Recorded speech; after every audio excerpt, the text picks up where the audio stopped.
Okay, so second cutting has begun. Tyler is very proud of his disc bine. He upgraded from a hay bine that hay bines are really slow in comparison to the disc bine.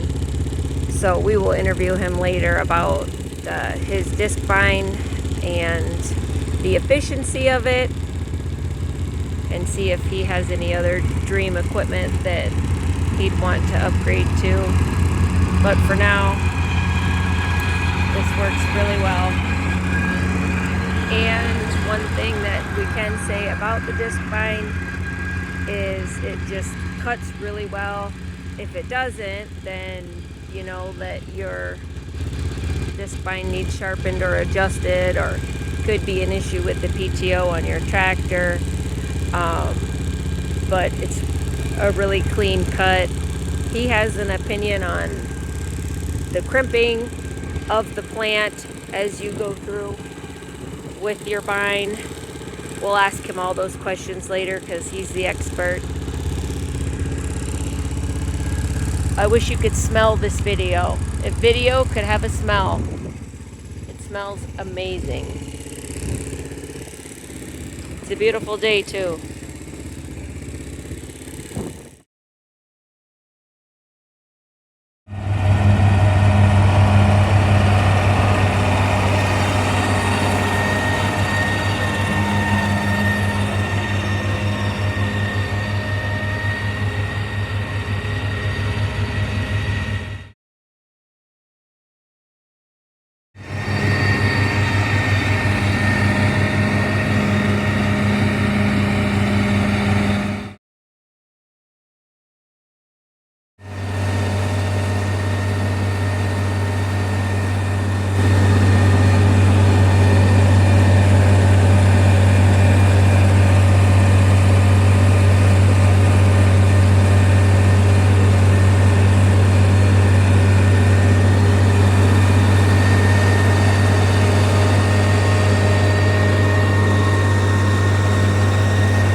So what kind of hay cutter did you have prior to this disc bine?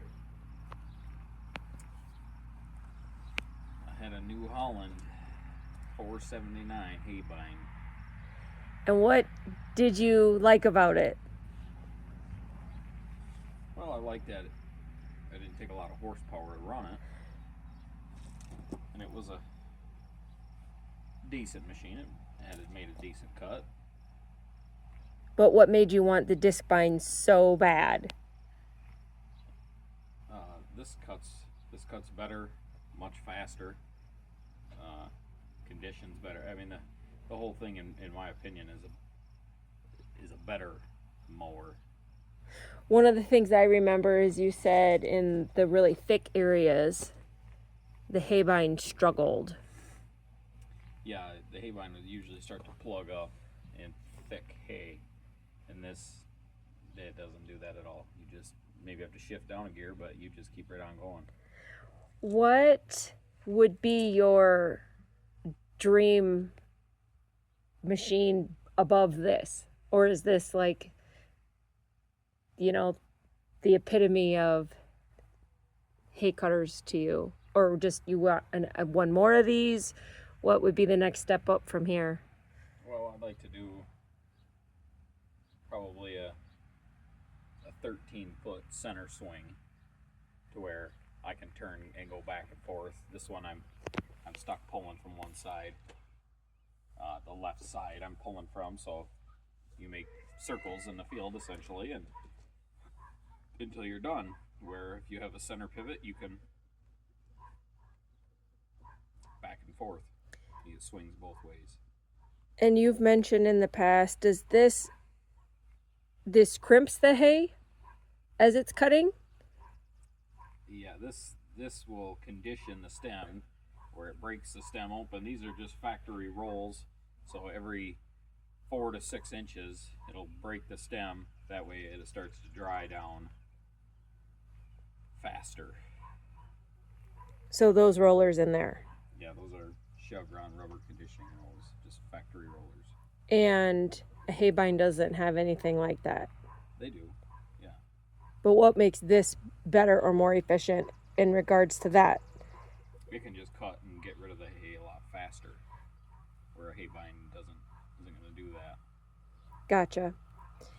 And so the crimping process that this goes through allows the hay to dry faster or more evenly or lose less nutrients? Like, how does that translate into a quality product?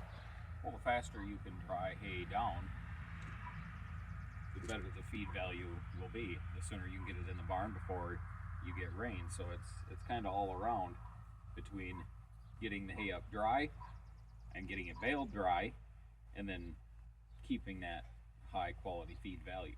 It's not sitting out in the sun for a week to try to dry down because the stems aren't conditioned.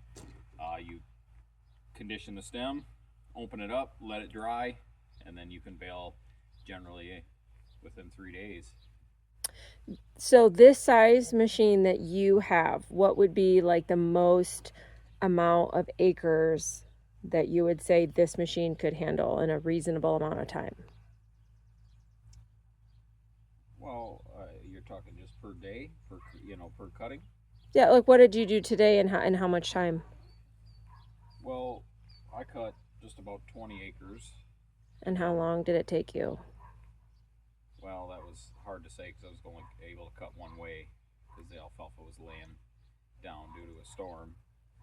Generally, 20 acres would take maybe 2 hours, 3 hours to cut, but we usually go out and ted right after that. Right, and so that'll be our next video. And we'll go over. So total today we cut just about 40 acres. With two people mowing, right? Two mowers. 10'6" and one 9'6" cut. Gotcha. All right. Well, thanks for watching.